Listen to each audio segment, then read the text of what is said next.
How did Doctor Strange reclaim the Sorcerer Supreme from Loki?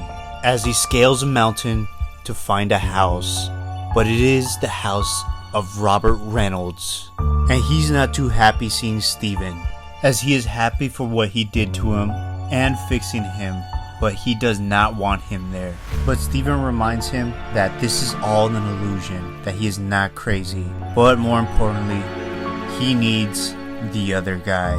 He needs the strength and might of Sentry. Sentry is willing to help, but he is scared of the void. Doctor Strange tries to brush it off and tells him that we fixed that problem a long time ago. But Sentry tells him, for every good deed I do, the void will return 100-fold. And Steven tells him, well, it makes you feel any better, we're not exactly doing good, as they knock on the door of Wong.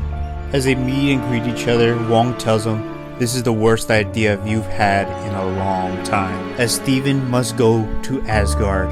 But as he opens the doors to talk to Odin, someone else is sitting in the throne. It is Cole Borson, the brother of Odin, as he is not here at the moment. Strange tries to push on arrogantly, as he does not have the time or patience at the moment, as he starts to brag on how he got into Asgard. But it was all a ruse, as the real trick was using Sentry to keep them occupied, because deep down he knew he couldn't use Thor, as she would have talked him out of it. But Sentry, on the other hand, is known for instilling fear into the Asgardians, as Stephen Strange continues into the dungeon to see down below into Yggdrasil, the world tree, and he needs to steal a piece of it. But first he gets in his most humblest form, as he starts to tell the world tree what he is and what he's scared that Loki might do to someone that he loves. And he opens a connection to it, as it needs something more than what wishes are. He needs something more than a trade, an offering. And he says yes, of course, but I don't have much.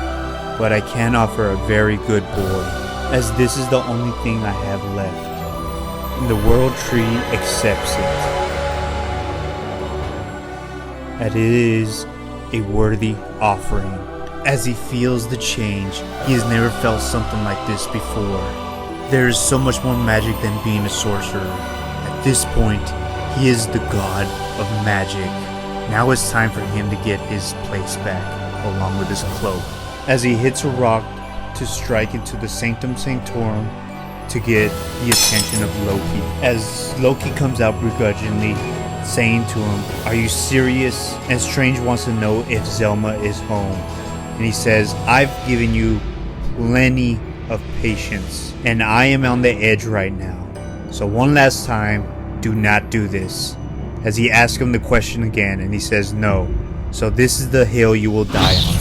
As Doctor Strange is about to show him quite the opposite, as he brings down the Sanctum Sanctorum and putting a little bit of fear into Loki, as he has never witnessed that much magic coming out of Steven. Doctor Strange starts to air out his grievances with him, as Loki gives him one final warning, and Doctor Strange ignores him and says, this is the last time, as he strikes down the magic branch and tells him to get out.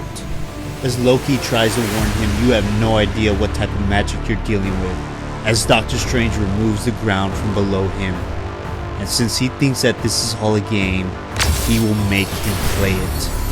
As they start to fall and battle into different dimensions, as Loki's more amused than concerned, he tries to throw him all the demons of that dimension. But it backfired on him, as they go into a more fluffy dimension. Strange laughs at Loki's efforts, and he says, do you know who I am? And Loki wonders, how are you paying for all this magic? You're just a mortal.